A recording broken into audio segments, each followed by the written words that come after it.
tercera epístola de Juan, o tercera de Juan.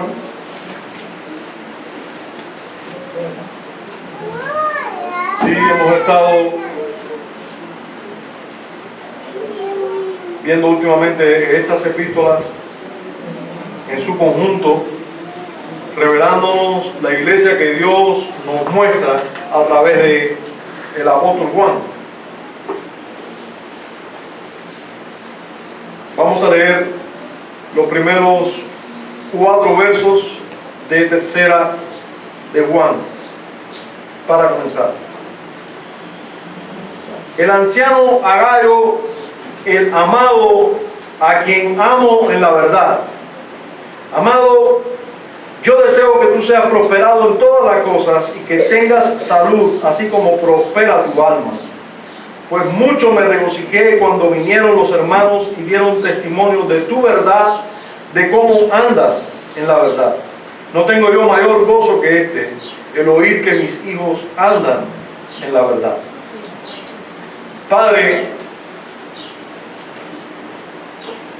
entre nosotros tu nombre sea puesto en alto, exaltado.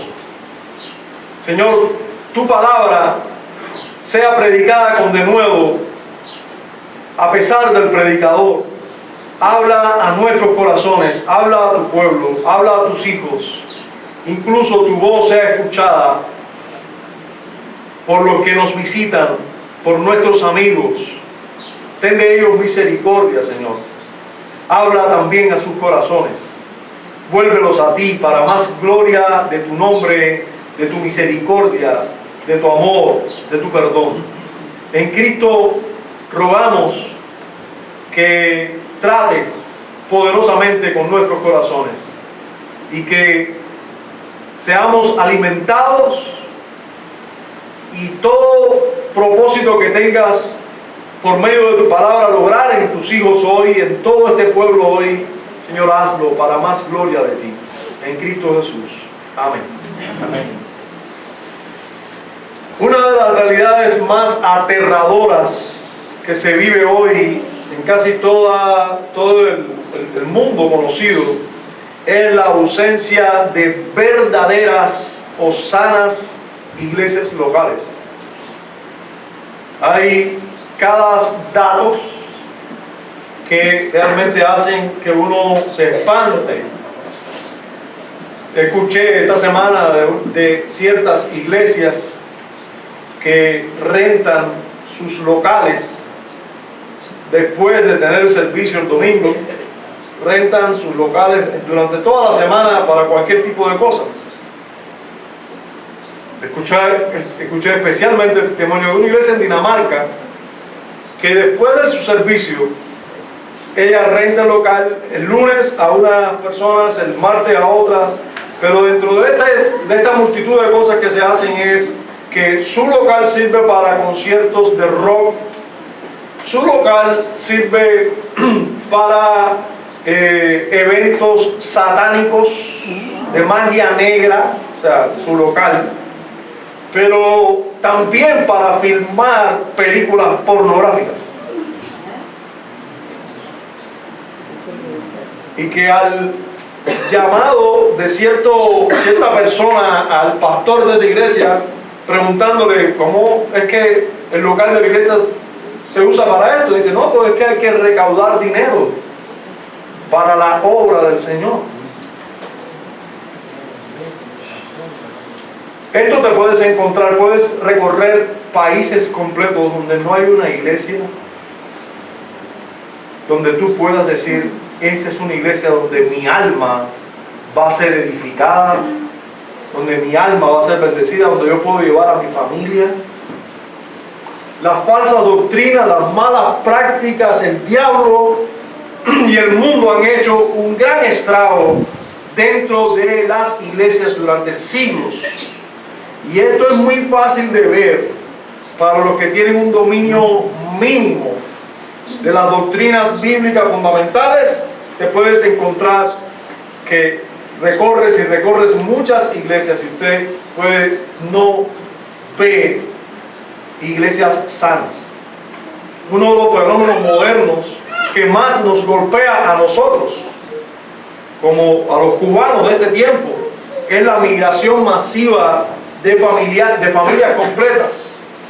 Hoy hay una iglesia en Matanza, una iglesia de esta bautista reformada que está en la ciudad de Matanza, que quiere asociarse con nosotros, que nos pidió datos para que nosotros, para orar por nosotros hoy. Están orando en esta iglesia por nosotros, por esta iglesia.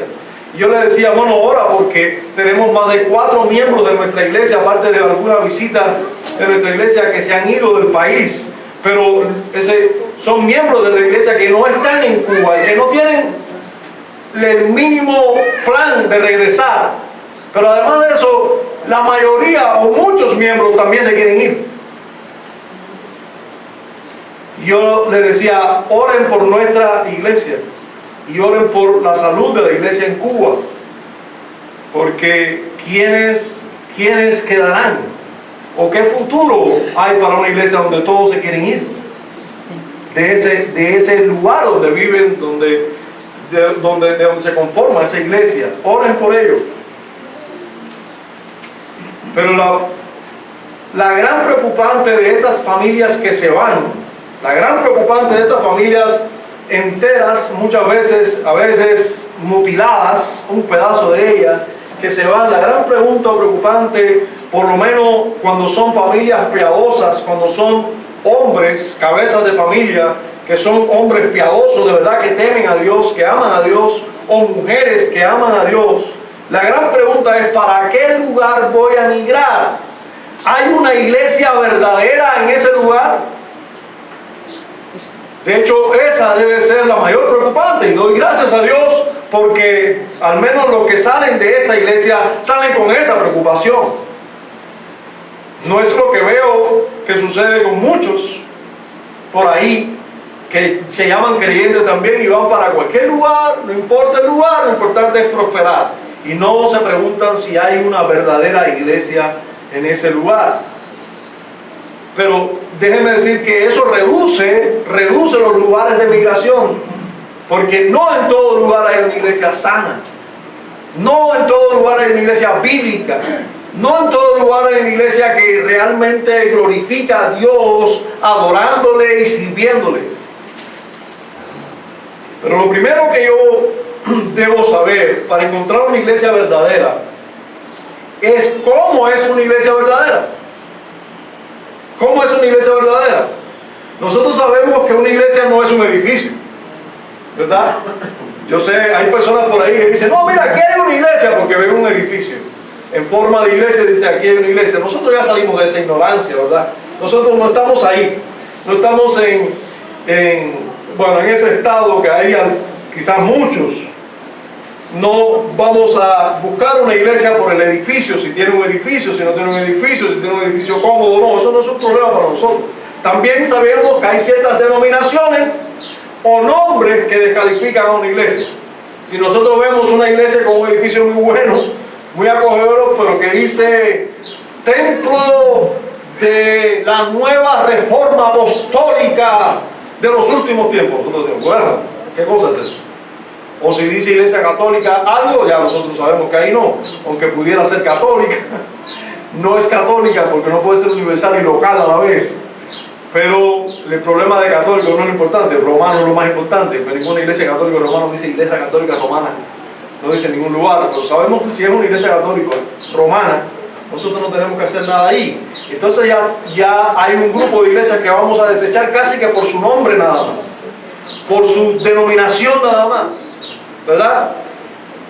Pero, ¿qué haremos si encontramos o estamos en una iglesia que en apariencia todo está bien, e incluso con el nombre, Iglesia Bautista Reformada de tal lugar? ¿Qué hacemos? No vamos a juzgar nada de ella. Vamos a abrir nuestras bocas y esperar todo el alimento espiritual que prepare para nosotros y toda nuestra familia sin examinar. ¿Qué vamos a hacer? ¿Qué parámetros vamos a juzgar de ciertas iglesias? ¿Qué parámetros vamos a juzgar? Debe ser su doctrina o el centro de la predicación algo que debo examinar? ¿Sí o no? Yo creo que sí, ¿verdad?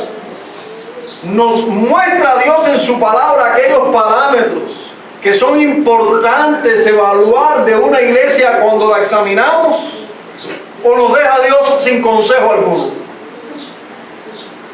¿Cómo es una iglesia verdadera o cuáles son algunas características fundamentales de una iglesia verdadera? ¿Cuáles son aquellas cualidades de las iglesias que nos muestra Dios por medio de, ahora tercera de Juan? ¿Cuáles son esas características que nos muestra Dios de una iglesia verdadera? Fíjense, háganse la idea que ahora todas las que vamos a examinar, todas son bautistas, reformadas, confesionales. De esas, ¿cuál es la más indicada? Todas tienen nombre: bautista, reformada, confesional, bautista de la gracia, no sé qué, iglesia bíblica, reformada y confesional. Sí, pero ¿qué voy a evaluar de ellas? Ahora noten, ¿serán similares las cualidades de la iglesia de tercera de Juan a la que nos mostró Dios a través de primera y segunda de Juan? ¿Serán similares las características? ¿Y por qué tanta reiteración en esas características? ¿Por qué nos enseña Dios esto de una iglesia?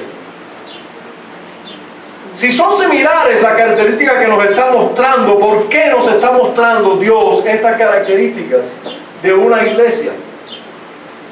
¿Será que debemos tenerla como un elemento importante para juzgar una iglesia verdadera? Bien, vamos a ver la iglesia que Dios nos muestra en la tercera carta de Juan. Primero, qué casualidad, la persona de Jesucristo era una enseñanza fundamental en esta iglesia. ¿Cómo es eso? Lo mismo lo vimos en primera de Juan, lo mismo vimos en segunda de Juan, y ahora en tercera de Juan. Esto no es una excepción, es un poco de lo mismo. Cristo, Jesucristo, la persona de Jesucristo, la doctrina de Jesucristo era una doctrina fundamental en la iglesia. Tal es así que no hay que ni mencionar a Cristo. No sé si usted ha leído esta carta. Quizás cualquier lector bíblico, cualquier creyente que lea la Biblia asiduamente, quizás lea primera de Juan, segunda y tercera de Juan, y ni se dé cuenta que en tercera de Juan no se menciona a Jesucristo. ¿Usted sabe eso? No se menciona a Jesucristo, pero se implica, pero está contenido en todo el mensaje, pero todo el mundo sabe que se está hablando de Jesucristo. Todo trata de Cristo en esta carta, sin embargo no se menciona a Cristo. Se implica de que se está hablando de Él todo el tiempo. Y entonces, ¿cómo puede hacer eso?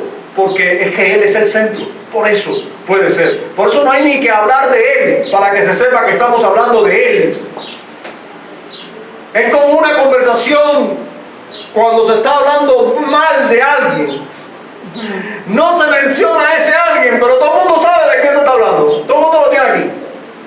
Y si alguien menciona, se le va el nombre y dice: cállate, te puede estar escuchando. Todo el mundo sabe para qué tú dices el nombre. Pero aquí es al revés. No es pecaminoso, es algo santo. Toda la carta trata de Él. Él es el centro. Él es el centro de atención de toda iglesia verdadera. Él es la doctrina fundamental. Él es el hecho fundamental. Él es lo que los tiene unidos. Él es el amor entre ellos. Él lo es todo. No es necesario ni mencionarlo. Por eso vas a encontrar toda una carta bíblica que trata de Cristo y que no menciona a Cristo. Pero hay partes en que Él es mencionado, al menos con ese término que usa Juan, que encierra a Cristo, que es la palabra, ¿verdad? Verdad. La palabra verdad. En el verso 1, comenzando, dice: el anciano Agayo, el amado, a quien amo en la verdad. ¿Por qué Juan y Gayo se aman? ¿Por qué? Porque Cristo existe. ¿Por qué Juan y Gallo se conocen? Porque Cristo existe. ¿Por qué Juan y Gallo se aman? Porque Cristo los amó a ellos primero y ahora ellos se aman. ¿Por qué Juan y Gallo se aman? Porque Cristo ha transformado sus corazones, los ha adoptado, ahora es su hermano mayor. Él dio su vida en lugar de ellos. Ellos están unidos en Él, ellos son nuevas personas en Él, por eso ellos se aman en Él. A quien amo en la verdad. ¿Quién es la verdad? Ese que dijo: yo soy el camino, yo soy la verdad, yo soy la vida. Él es la verdad. Pero en el verso 3 y 4 hace mención nuevamente Juan de la verdad. Dice así el verso 3: pues mucho me regocijé cuando vinieron los hermanos y dieron testimonio de tu verdad, de cómo andas en la verdad. ¿Usted se da cuenta? Los hermanos van y le testifican a Juan. Le hablan bien de Gallo. Los hermanos, que todo parece indicar eran hermanos que se dedicaban a enseñar en varias iglesias, y que estos hermanos sí enseñaban la verdad correctamente. Hermanos que sí tenían buena doctrina, eran maestros que enseñaban aquí, enseñaban allá. Dentro de ellos probablemente estaba Demetrio, del cual Juan en esta carta habla muy bien. Y estos hermanos que predicaban en distintos lugares y conocían distintos hermanos de distintas iglesias, habían conocido a Gallo, habían estado en casa de Gallo, y ellos ahora llegan ante Juan con un buen testimonio de Gallo y le dicen: Gallo está en la verdad y él anda en la verdad. Gallo está en Cristo indudablemente. Esa es la verdad de Gallo. Cristo es la verdad de Gallo. Él es una mentira andante, pero Cristo es la verdad que está en él y lo sostiene. Él es un pecador, pero es un pecador lleno de vida gracias a Cristo. Es un pecador perdonado gracias a Cristo. Esa es la verdad de Gallo. Él anda en esa verdad. Él vive gracias a esa verdad. Él anda en la verdad. Y luego dice en versículos 7 y 8. Versos 7 y 8. Porque ellos salieron por amor del nombre de Él. ¿Quién es Él? No hace falta decir quién es. Él es el centro. Él es la principal doctrina. Él es nuestro motor impulsor. Él es lo que nos impulsa a servir. Él. Salieron por amor de Él, sin aceptar nada de los gentiles. Nosotros pues debemos acoger a tales personas para que cooperemos. ¿Con quién? Con Él. Con la verdad. Con la verdad. Cristo es el centro de la predicación, de la enseñanza, de toda iglesia verdadera. ¿Por qué una iglesia ayudaba a otra? Por amor a Él, a la verdad, a Cristo. ¿Por qué salían personas buscándose problemas, sin tener alimento, sin tener recursos? ¿Por qué? ¿Qué era lo que los motivaba a salir a predicar a otros lugares? Era Él. ¿Quién? Jesucristo. ¿Y quién era Él y quién era Jesucristo? Bueno, nada más y nada menos que la verdad. Por lo tanto, valía la pena salir. La verdad. Todo lo demás mentira. ¿Por qué tú y yo existimos? Por Jesucristo. ¿Por qué tú y yo estamos aquí? Por Jesucristo. ¿Por qué tú y yo existimos, vivimos, respiramos? Por Jesucristo. Gracias a Él estamos aquí. Hermanos, si Él no fuera nuestro mediador, nosotros no estuviéramos aquí. Ya la ira de Dios nos hubiera consumido. Les digo más. Nunca nosotros hubiéramos sido creados si no fuera por Jesucristo. Antes de nosotros haber sido creados, ya el Cordero estaba preparado para ser inmolado por nosotros. El ser humano fue creado por Jesucristo. Hoy Jesucristo tiene un cuerpo humano. No me pregunten cómo es eso. Pero lo que sí es cierto es que Él hoy, siendo el Hijo eterno de Dios, Él tiene un cuerpo humano y está intercediendo a la diestra del Padre por nosotros. Nosotros estamos en pie gracias a Jesucristo. Gracias a su intersección mediadora por nosotros. Estamos hoy tú y yo en pie. Estamos aquí gracias a Él. Él es la verdad. Él es la verdad. Podrá haber muchas cosas importantes en la vida, pero esto es lo más importante para hacer. Él es el motivo por el cual están allí. Estos hombres predican, viven para eso. Ellos salieron por amor a Él. Solo por amor a Él. Busquen otras motivaciones, no la van a encontrar. Por amor a Él. No, pero ellos saben que ahora lo van a atender muy bien en la iglesia, pero no salieron por eso, salieron por amor a Él. Pero ellos saben que cuando llegan a la iglesia, allá a otra iglesia, le van a servir un plato de chicharrones, pero no salieron por el plato de chicharrones, salieron por amor a Él. Y eso puede ser que un converso no lo entienda, no lo puede entender. Yo supongo que hoy un converso me ve montado en una GN 125, el motor ese que está de afuera, y diga, mira, por eso, yo sabía, todos los pastores son así. Pero no pueden entender que no salí por eso. No lo pueden entender. Mañana pudiera ser que no tenga nada, pudiera ser que tenga un avión. Pero no salí ni por nada ni por el avión, salí por amor a Él. Pero ellos no lo pueden entender. No lo pueden entender, pero tú y yo sí lo podemos entender.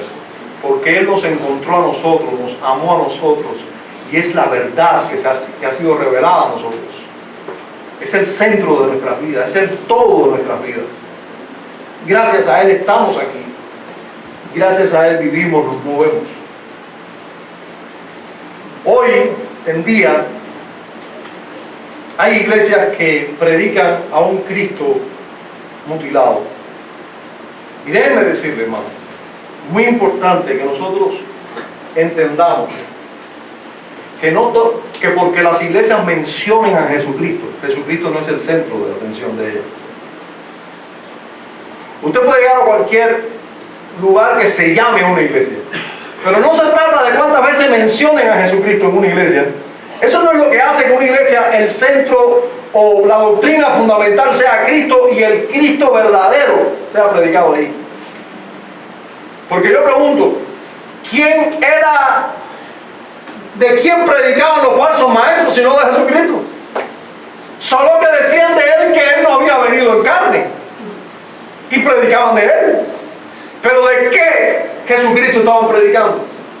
Hoy usted llega a una iglesia llamada iglesia con apellido adventista del séptimo día y allí se habla de Jesucristo. Pero ¿y quién es Jesucristo para él? En primer lugar, los adventistas no creen que hay infierno. Ellos creen en que el alma no es inmortal. Ellos creen que el alma duerme. Entonces, ¿de qué te salvó Jesucristo? ¿Usted se da cuenta que Cristo es minimizado cuando usted niega otras verdades de las Escrituras? ¿Usted se da cuenta que la verdad del infierno toma vida cuando tú entiendes correctamente quién es Jesucristo? Jesucristo vino a librarte a ti precisamente del infierno. Y si no es del infierno, de lo que Él te libra, ¿de qué te libra entonces? ¿De dormir más o estar despierto? Bueno, ese Salvador es mutilado, es un Jesucristo mutilado. ¿Se da cuenta cómo las iglesias mutilan a Jesucristo?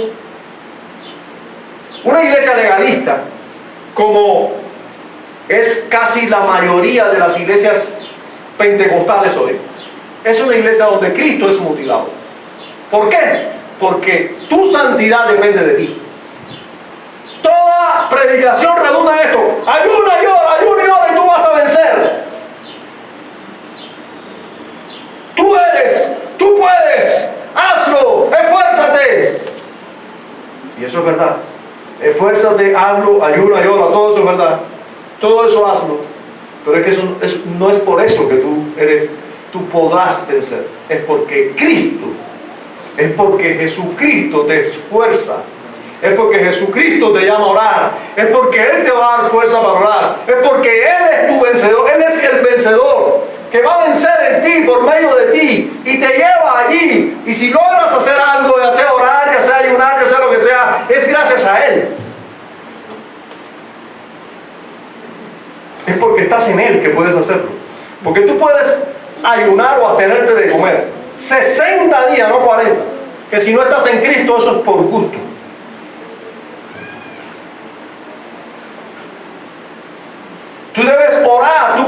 a ser el que estás orando. Si no estás en Cristo, tú estás haciendo cosas plegarias a sabe Dios que Dios, pero tú no estás en Él, tú no puedes orar.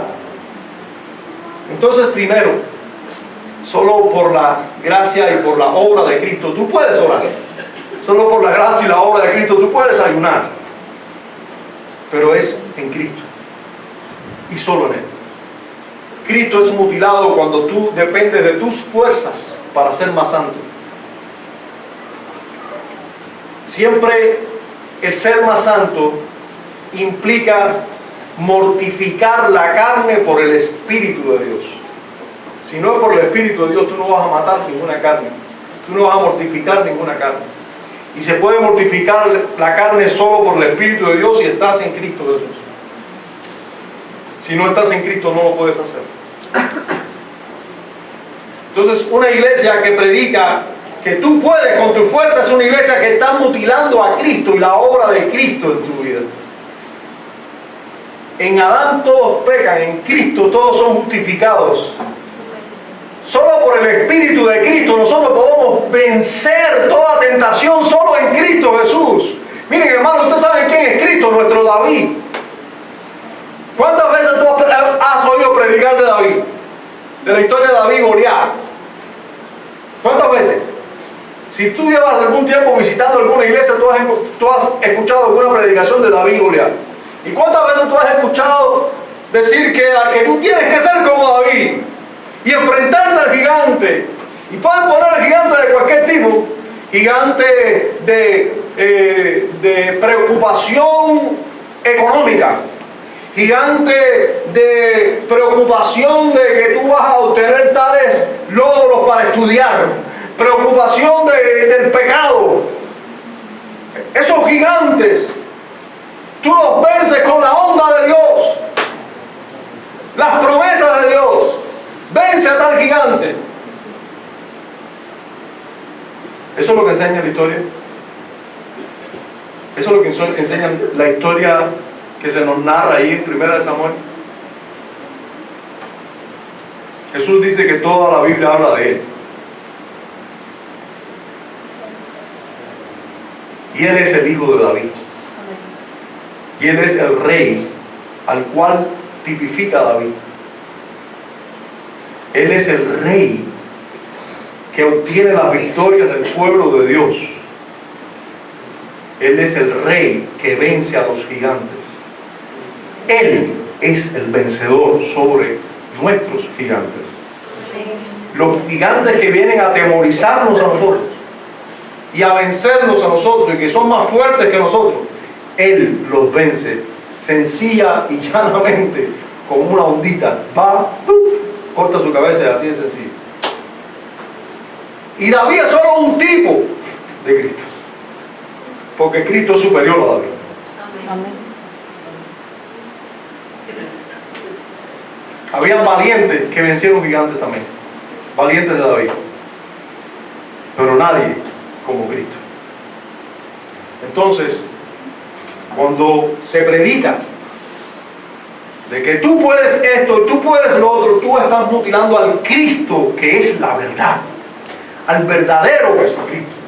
Y hoy en día hay muchas iglesias que desgraciadamente mutilan a ese Cristo, cortan, minimizan la obra de Cristo. Una iglesia liberal, una iglesia que no predica en contra del pecado, de la maldad y de la santificación, también es una iglesia que mutila a Cristo, pues hace el pecado más agradable que Cristo. Y como si Cristo no pudiera vencer, no tuviera poder para vencer el pecado, o como si lo que quisiera Cristo para nosotros es pecado, cuando Él quiere sacarte de allí, santificarte, apartarte para Él. Hoy en día, en muchas iglesias, el centro no es Jesucristo, es la persona.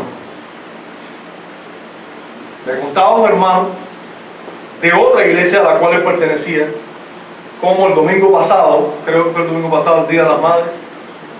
Él decía, el Día de las Madres, en la iglesia donde yo estaba, ese día se presenta la madre más anciana. Es el domingo, Es el día del Señor. Es el día para adorar al Señor. Pero no, ese día vamos a honrar a las madres. Ese día vamos a exaltar a las madres. Ese día vamos a hacer un evento para las madres. Entonces la madre más anciana vamos a presentarla. Gracias Señor, la madre más anciana. La madre más joven. Eso es tradición. En cada culto, el primer día de la semana, cuando se debe adorar a Dios, mira lo que se adora. ¿Qué se está haciendo con eso? Se está poniendo como centro al hombre, que las personas se sientan bien. Cuando un predicador está muy preocupado por cómo hablarle a las personas para que las personas se sientan bien, para atender a sus necesidades, a sus preocupaciones, Cristo deja ser el centro de atención y las personas se convierten en el centro de atención. A veces los cultos, los himnos se buscan para a ver qué himno les gusta más a las personas, qué himno les llama más la atención, les emociona más a las personas. ¿Cuáles son los himnos que más nos gustan? Los himnos que más nos alegran, nos emocionan. El culto, ¿cómo queda de manera que nos guste más? No puede ser más largo, no puede ser más corto, o qué sé yo. Todo se está pensando en las personas. Eso es un culto y es una iglesia que está pensando en el hombre y no en Cristo.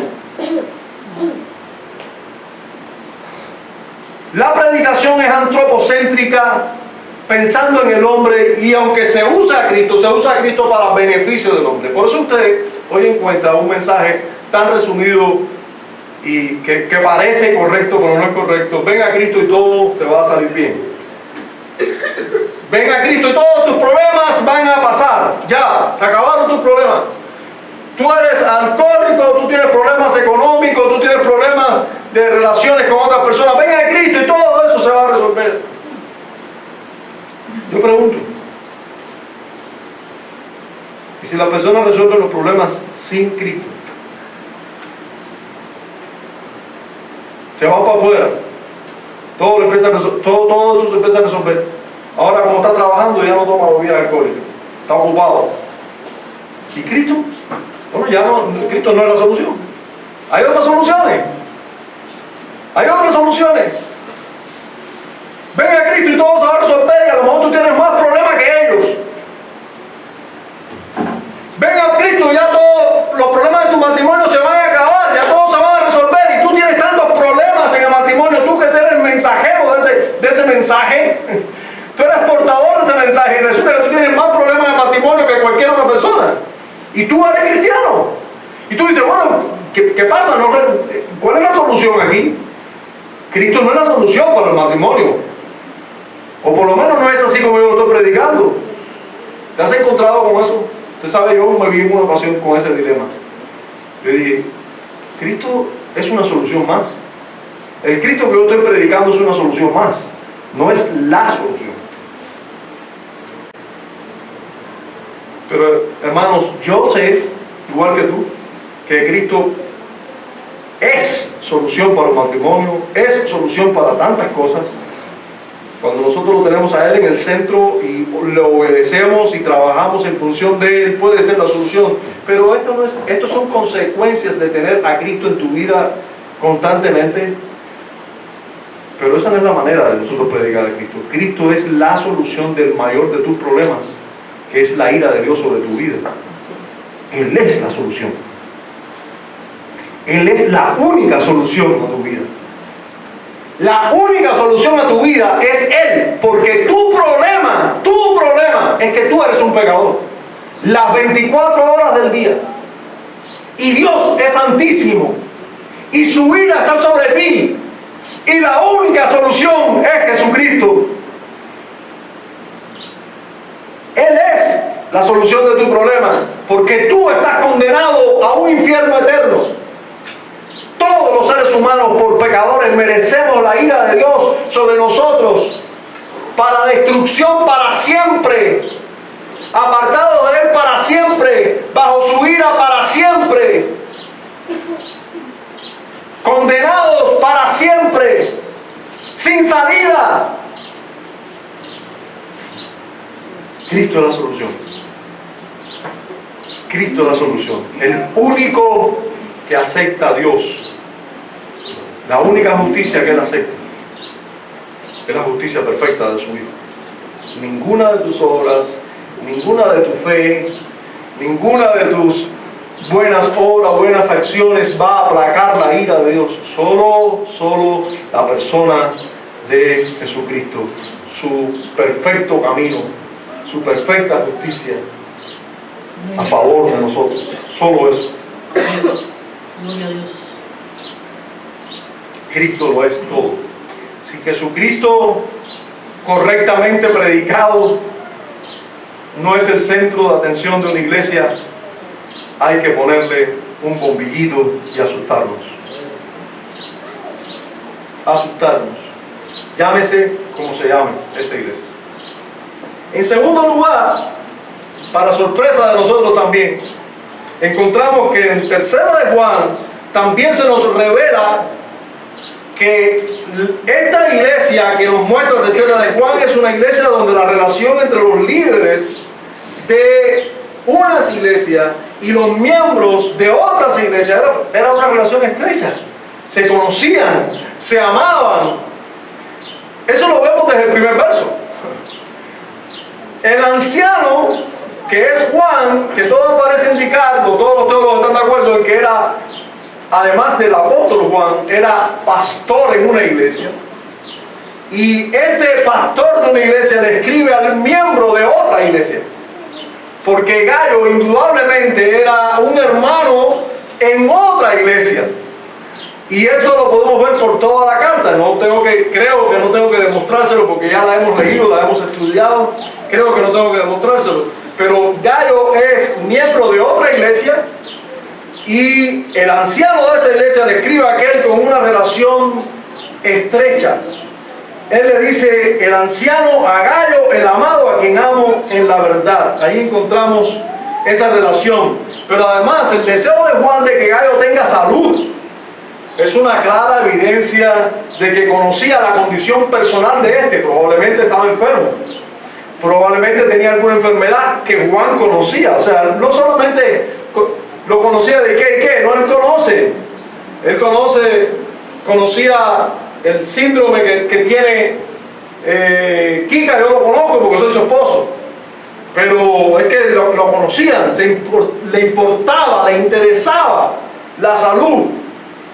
Cada detalle de su vida lo conocía, o que se podía conocer lo conocía. Le está diciendo, yo deseo que tu salud mejore, que prospere, así como prospere tu alma.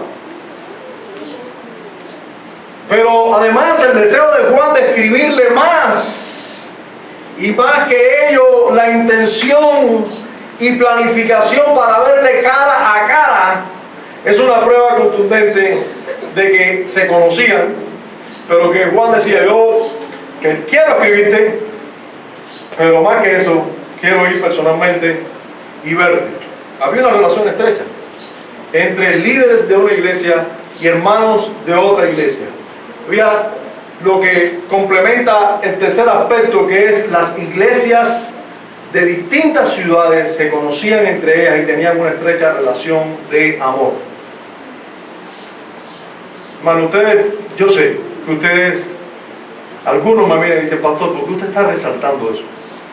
O algunos simplemente dicen, un poco de lo mismo. Es que lo curioso es eso, es que es un poco de lo mismo. Dios nos está mostrando por una vez, otra vez y otra vez, 3 bombillos enseñándonos lo mismo.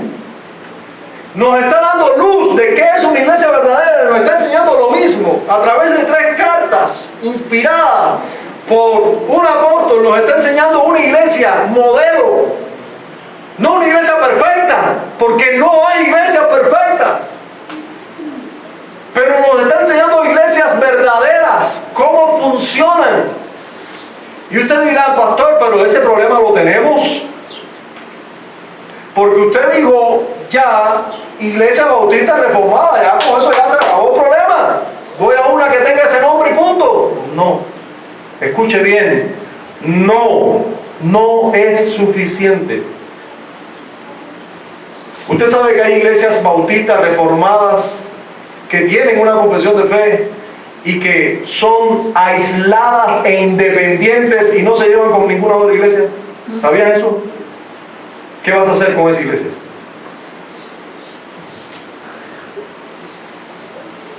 ¿Sabías?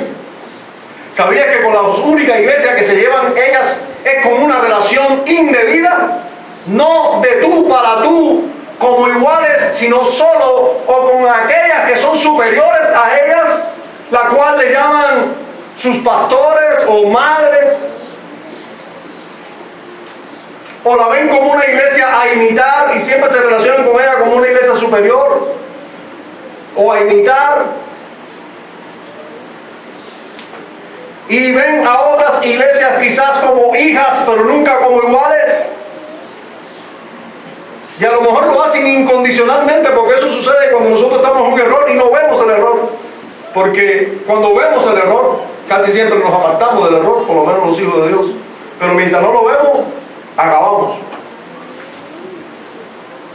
Y a lo mejor hasta tú le dices, ¿esto está pasando así? O dices, no. Que sí. Lo estamos viendo todos nosotros. Pero ellos no lo ven. Pero ¿y qué vamos a hacer con una iglesia así? ¿No será peligroso estar en una iglesia así? ¿Qué será del futuro de una iglesia así?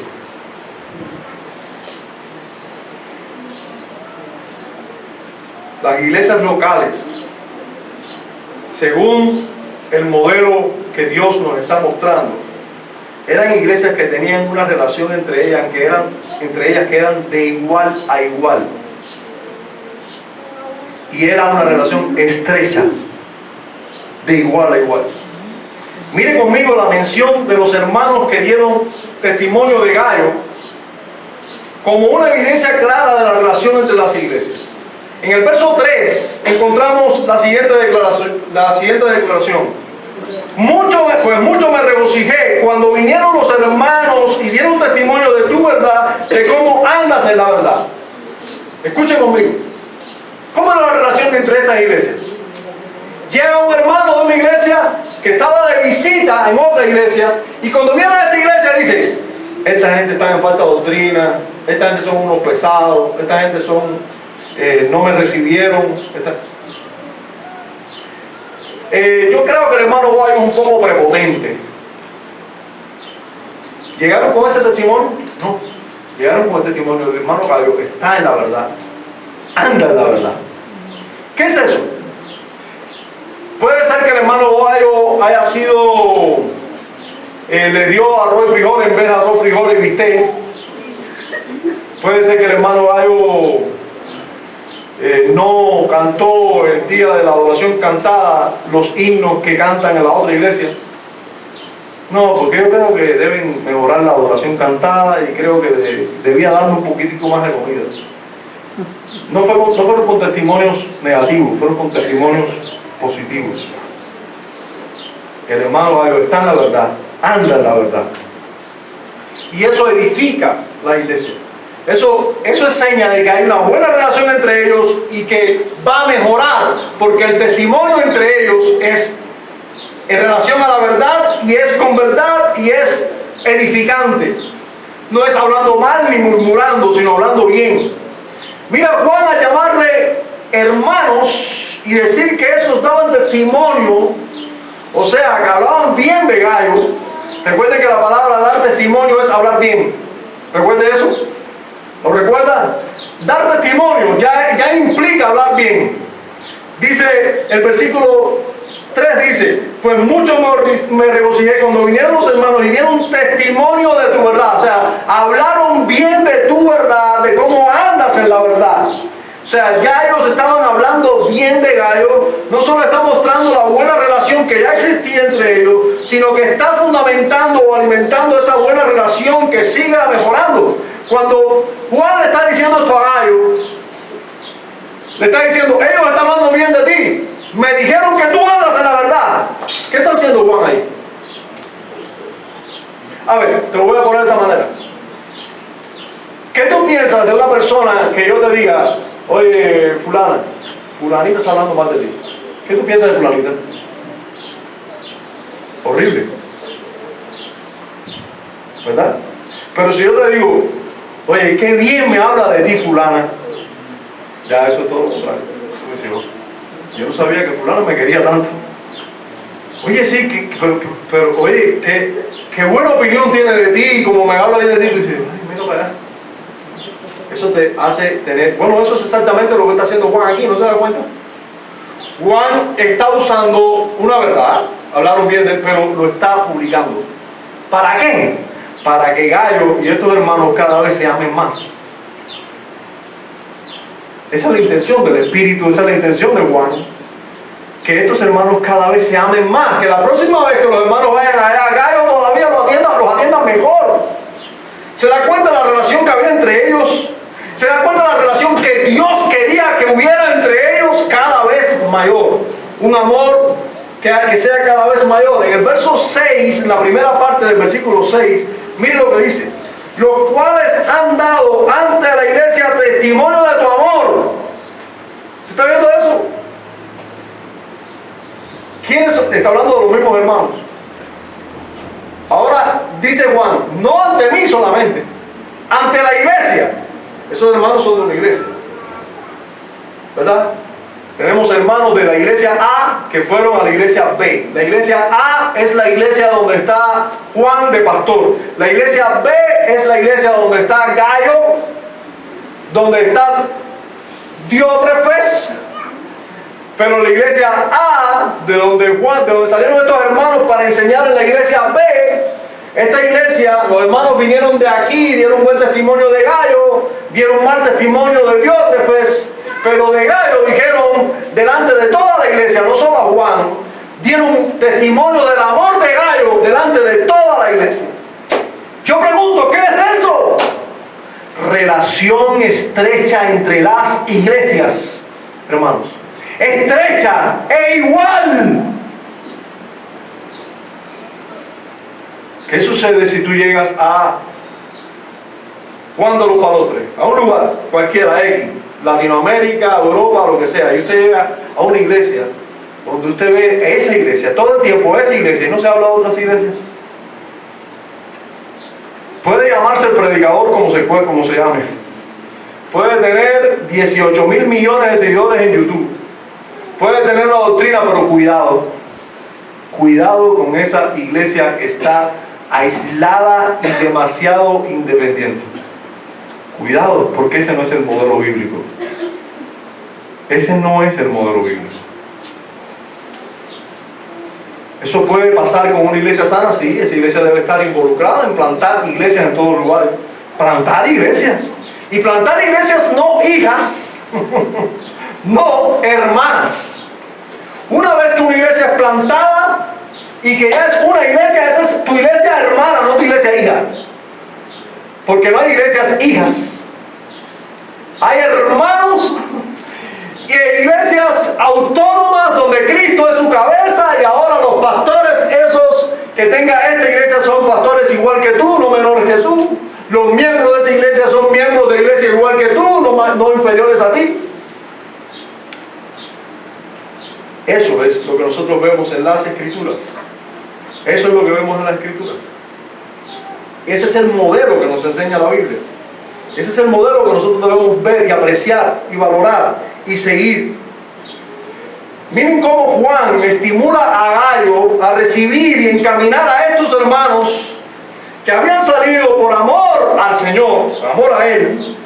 Y esto es una prueba muy fuerte a favor de la ayuda amorosa y estrecha relación entre las iglesias locales de distintas ciudades. Los versos del 5 al 8 nos hablan de esto. Voy a leer los versos del 5 al 8. Amado, fielmente te conduces cuando prestas algún servicio a los hermanos, especialmente a los desconocidos. Imagínese usted. Recibe hermanos incluso desconocidos, por eso desconocido viene con una carta. Yo vengo de la iglesia A, pero desconocido para él. Los cuales han dado ante la iglesia testimonio de tu amor. Eso que tú no conocías. Luego vinieron aquí y dijeron, oye, ese Gayo no nos conocía, pero ese Gayo es un Gayo de verdad. Y harás bien en encaminarlos como es digno de su servicio a Dios para que continúen su viaje. ¿Tú sabes qué quiere decir eso? Encaminarlos. Soltar dinero. Soltar dinero para que tengan que comer, soltar dinero para que tengan donde quedarse, hospedarse hasta que lleguen al lugar a donde se dirigen. Por este asunto de la asociación, yo estuve haciendo una relación geográfica entre Cuba y Asia Menor. Usted sabe que el espacio así a lo largo de Cuba, Cuba tiene aproximadamente 1000 o 1000 y algo kilómetros de todo lo largo, desde una punta hasta el cabo, para no, casi, o 1000 kilómetros y 1000 kilómetros y algo de extensión. Bueno, esa es la misma extensión que hay aproximadamente en Asia Menor, y donde las iglesias en Asia Menor se relacionaban. ¿Usted está viendo? Pero ¿cómo es eso? No tenían transporte. No había un tren, no había una guagua, no había nada. Y esas iglesias se relacionaban entre ellas. ¿Usted se imagina que la iglesia A estuviera en Pinar del Río y la iglesia B estuviera en Santiago de Cuba? ¿Cuánto había que caminar? ¿Cuántos días caminando? ¿Por cuántos lugares?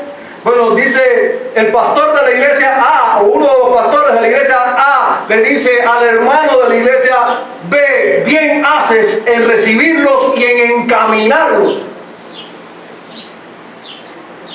porque haces un servicio a Dios, colaboras con la verdad cuando haces eso. Yo pregunto, ¿eso no es relación estrecha entre la iglesia? Cuando un miembro de la iglesia da dinero a hermanos incluso que no conoce, que solo vienen con una carta: venimos de iglesia A. Si tú vienes de iglesia A, no me interesa. Esta es tu casa y vas a estar aquí hasta que tengas que estar, y luego para que te encamino para que sigas viaje. Eso es una relación estrecha. El hecho de que un miembro, por otro lado, el hecho de que un miembro de una iglesia local gaste ese dinero, eso es fuerte. Y por último, el uso frecuente de cartas para las iglesias es una muestra clara de la relación que había entre ellas. Esas cartas, que exista tercera de Juan, segunda de Juan, primera de Juan, eso es muestra de relación entre iglesias. Que exista Apocalipsis, ¿usted ha leído Apocalipsis? Apocalipsis es una carta a un grupo de iglesias, a un grupo de iglesias posiblemente en una asociación.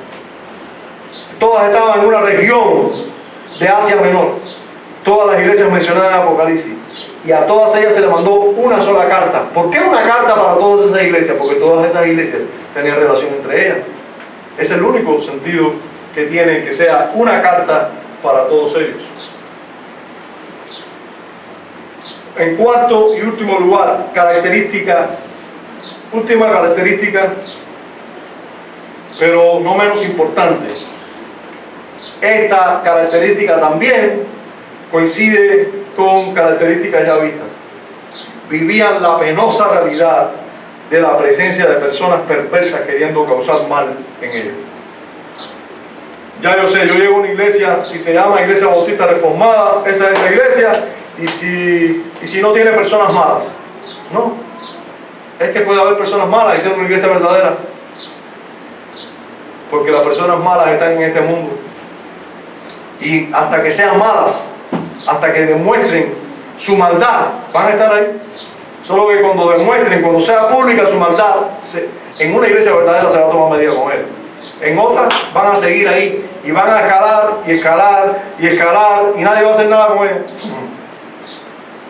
Tristemente hoy hay un gran grupo, un número, disculpen, de personas que testifican ser creyentes, que están en iglesias que hay una pila de cosas malas y ellos lo saben. Ellos lo saben. Pero ellos todavía tienen menos fe que nosotros. Nosotros creemos que hay algunas iglesias verdaderas en algunos lugares del mundo. Ellos piensan que no hay ninguna. Han perdido toda fe y piensan que tienen que estar ahí. Aunque sea un papa el que está de pastor, aunque diga 10.000 herejías, ellos dicen, no, pero es que aquí hay 10.000 herejías, en la iglesia en las otras que yo conozco hay 10.001. Entonces, como en esta hay 10.000 herejías, yo me tengo que quedar en esta. Pero aquí hay personas perversas. Mira, fulano es el líder y es perverso, fulana también, la otra. No me importa, pero esta es la iglesia que Dios me puso. Pero ¿y qué se hace con los perversos? No me importa. Pero el administrador es perverso, el diácono es perverso, el pastor es perverso. Todo, ¿qué pasa? ¿Te vas a quedar ahí? Sí, esa es la iglesia que Dios me puso. Dios no debe ser así. Sí puede haber personas perversas en una iglesia verdadera, sí, puede haber, pero algo se va a hacer con ellas. Sin duda se va a hacer algo con ellas.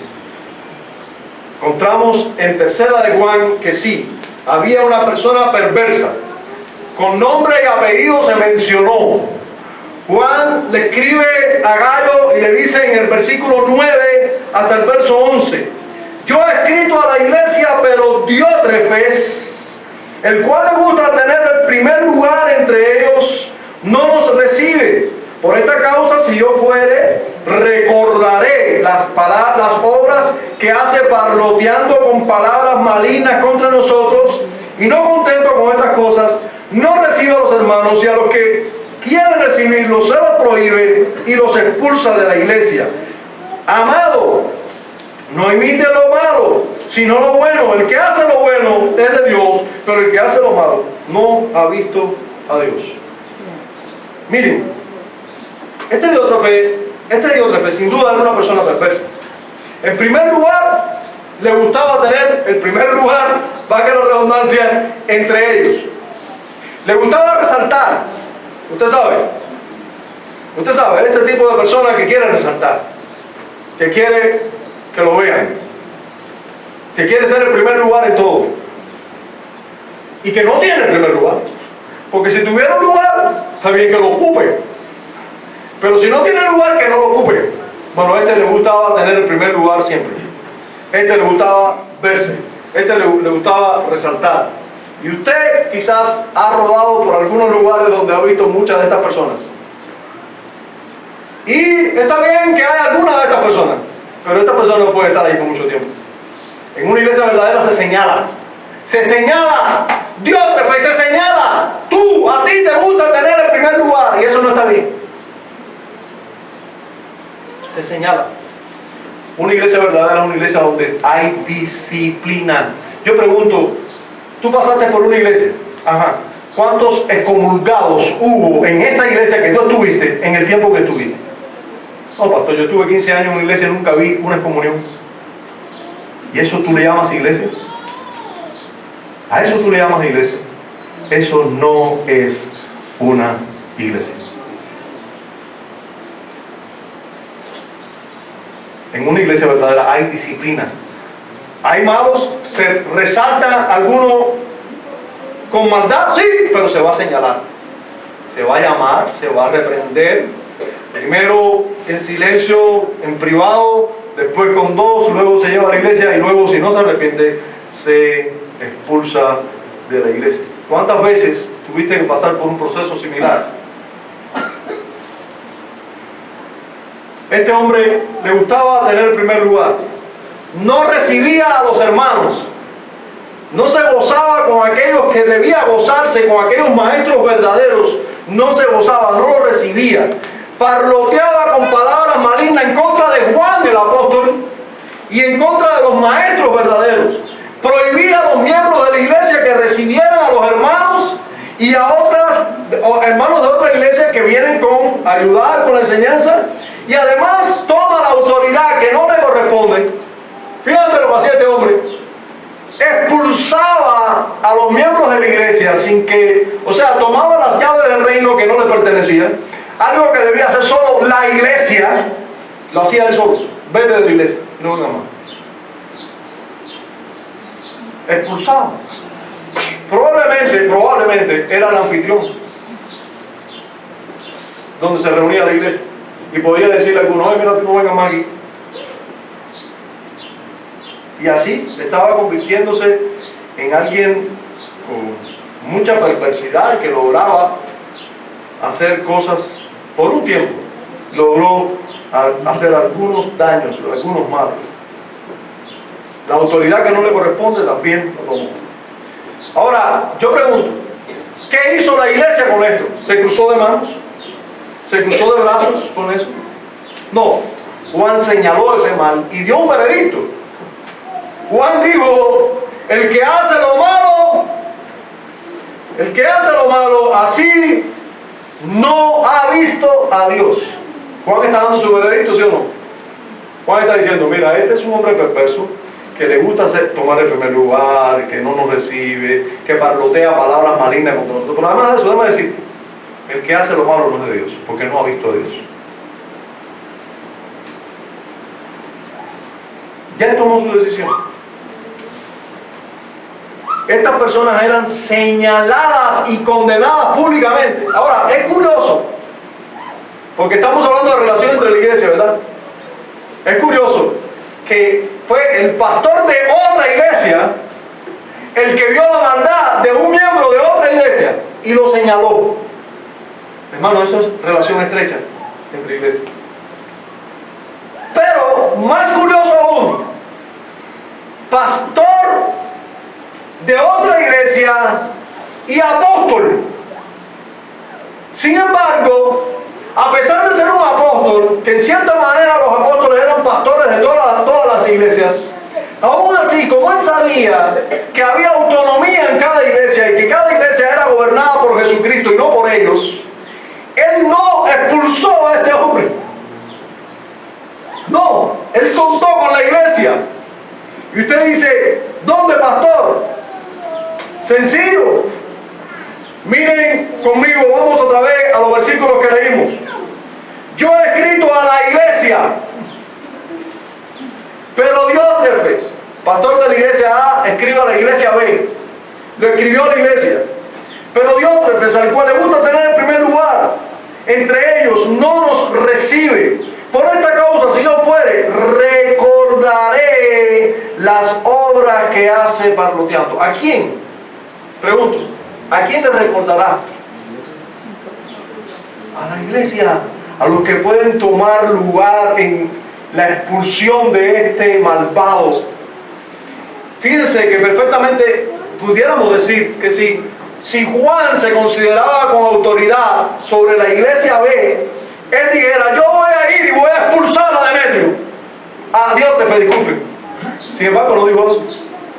Digo, yo voy a ir y voy a recordar delante de todos en la iglesia las cosas que él hace. Porque es la iglesia la que debe expulsarlo a él, no yo. ¿Usted se da cuenta? ¿Se da cuenta de la relación que había? Entonces, había una relación que era así, horizontal, que no era de este hombre que se va por encima de la autoridad de la iglesia. No, la iglesia era la encargada de la disciplina, la iglesia era la que tenía las llaves del reino de los cielos y la iglesia era la que tenía que hacerlo. Pero note conmigo también cómo estas personas eran señaladas y condenadas públicamente, hermano. Públicamente. Hoy en día te encuentras a cualquier iglesia, llegas a cualquier iglesia, si te encuentras con los miembros o con los que saben que son miembros, porque hay personas que no saben ni si son miembros o no. No, yo llevo aquí como 10 años, fui bautizado, pero no sé si estoy miembro todavía. Te encuentras todo ese tipo de historias. Pero vamos a suponer que tú te encuentres con alguien que sí sabe que es miembro, que lleva 15 años en la iglesia, y si te pudieras sentar con él y preguntarle por cada uno, dice, bueno, mira, aquel es un adúltero, todo el mundo lo sabe, pero bueno, él es el diácono de la iglesia. El otro es esto, esto y esto. Fulana, la lengua se la arrastra, ha echado para adelante aquí a todo el mundo, pero es líder en la iglesia. El otro, y así, pero, y no han señalado a nadie públicamente. No, todo el mundo lo conoce. Todo el mundo lo conoce en secreto, pero en público nadie sabe nada.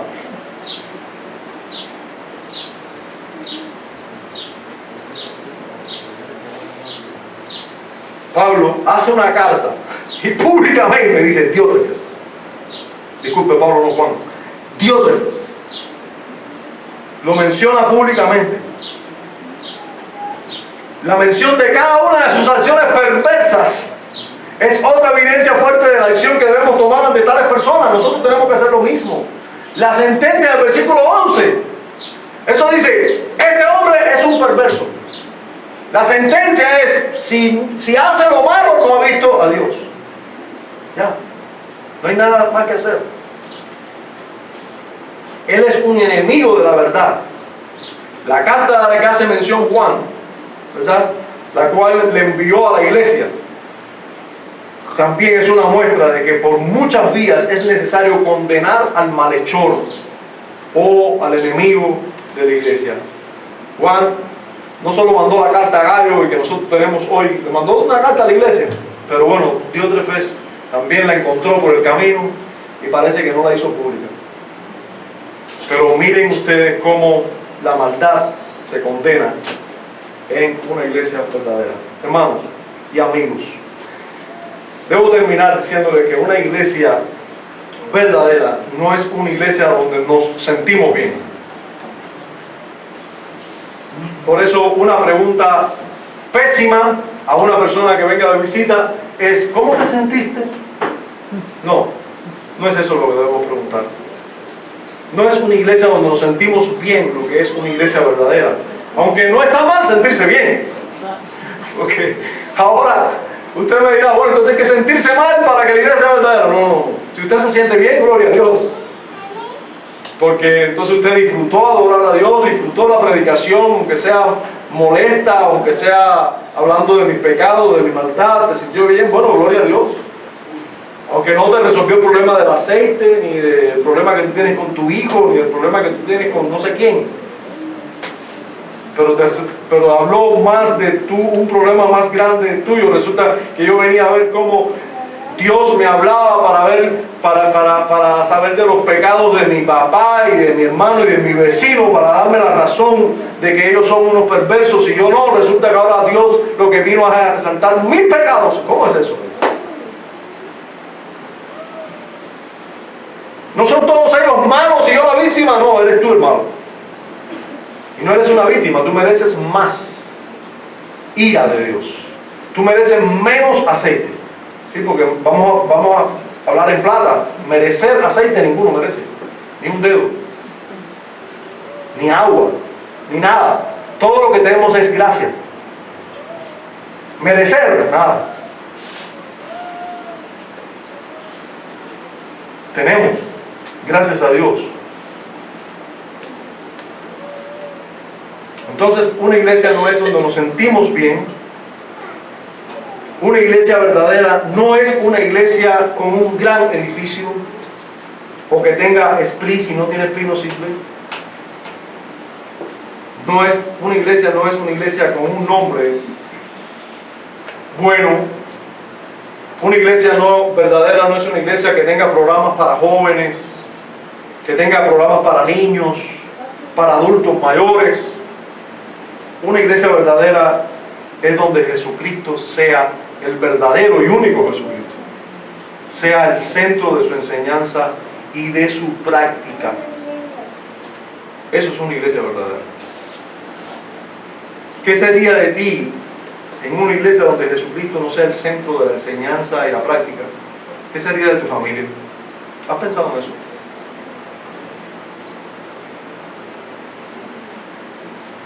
¿Qué sería de tu vida si en la iglesia donde tú estás, Cristo no es el centro de la enseñanza y de la práctica?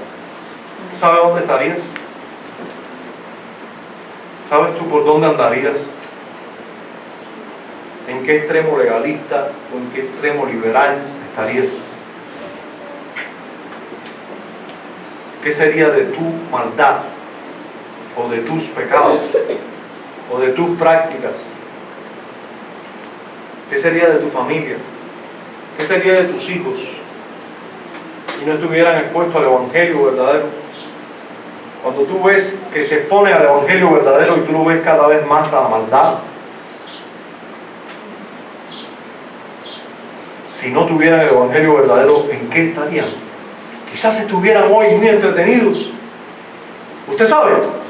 Si tuvieran un programa de jóvenes, ellos estuvieran muy entretenidos diciendo: yo soy cristiano, todos tuvieran quizás como en sus clases de piano o de batería o de guitarra, todos quisieran ser el guitarrista. Los jóvenes estuvieran aquí tocando instrumentos y panderos y danza y todos pensando que van para el cielo, pero camino al infierno, gozosos, camino al infierno. Lleno de gozo, camino al infierno. Algunos llegan a la juventud, 20 y tantos años así, y luego miran para el lado y miran el pecado y dicen, pero como me gusta el pecado. Y abrazan el pecado. Y dicen, ¿qué es la iglesia? Ya la adrenalina de la iglesia, el deleite ese de los juegos, eso es todo una porquería. Y van al pecado y se enredan con el pecado y abrazan el pecado y dicen, ni me hables de Dios. Y te ponen hasta cara de odio. Dice, no quiero saber nada de Dios. Porque estuvieron suficientemente en esas iglesias donde habían suficientes diótrefes y nunca se hizo nada con ellos. ¿Y usted va a hablarles ahora de Dios? Cuando todo lo que vieron, o mucho de lo que vieron en la iglesia, fueron suficientes diótrefes haciendo y deshaciendo. ¿De qué les vas a hablar a ellos? ¿Te imaginas que estuvieras en una iglesia así? Oh, bendito sea Dios, porque nos tiene en una iglesia donde Cristo es predicado. Amén. Donde nuestros hijos son expuestos al Evangelio, donde nosotros somos expuestos al Evangelio, donde miramos nuestros pecados, pero somos expuestos a Cristo, la verdad, la solución a nuestros pecados. ¿Agradeces tú suficientemente a Cristo por tenerte en una iglesia, por tener esta iglesia? Porque es solo Él, hermano. No somos nosotros, ninguno de nosotros. No es René, que es un pastor reformado, es Cristo, que reformó a René. ¿Por qué? Porque René era lo peor que había dentro del mundo carismático, uno bien malo.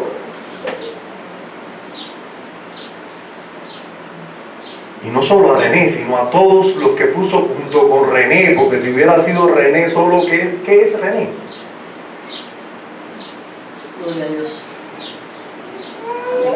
A Dios gracias, porque en Colón. ¿Usted sabe qué quiere decir colon en inglés? Lo que es colon en español. Colon en inglés es colon, la última parte del intestino.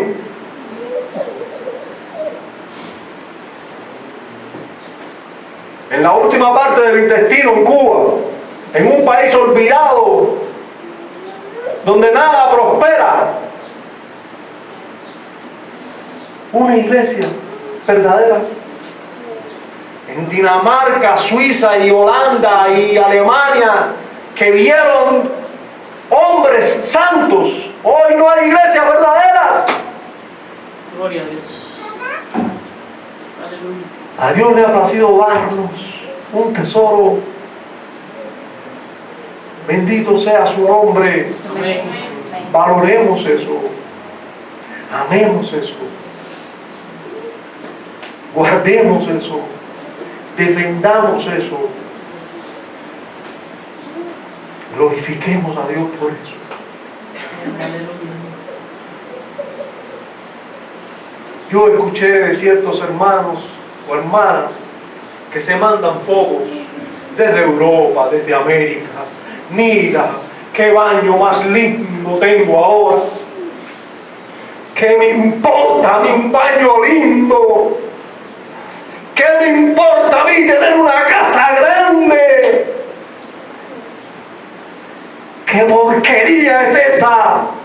Yo quiero a Cristo y me debe bastar con Cristo. Y si tengo un techo y un abrigo, yo tengo que estar contentísimo con eso. No me importa si el baño está grande, con alfombras o sin ella. No me importa. Una iglesia verdadera, eso es lo que yo debo amar y buscar y anhelar en cualquier lugar de esta tierra. Porque el tiempo es corto y a veces tener más nos hace más vulnerables. A veces cuando tenemos más tiempo y vimos, ay, que no tengo tiempo para descansar, dale gracias a Dios que estás ocupado, muchacho. Cuando estás descansando, ¿en qué piensas? Facebook, porquería que te hace daño. ¿Por qué somos malos? Si Dios me tiene aquí, Yo debo agradecer a Dios por dónde me tiene, en qué me tiene.